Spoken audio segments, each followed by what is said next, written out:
หายากมากเที่ยวอย่างเดียวใครว่าโกงอีดงชิวนะครับไม่ชิวเลย มาเดินเองชิวครับ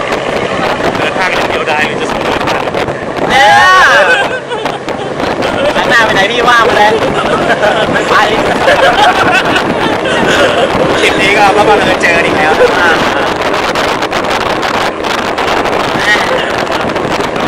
น้องๆภูมิใจกันมากที่เจอ ข้างหน้าเจอจริงๆจะขอแต่งงานแล้ว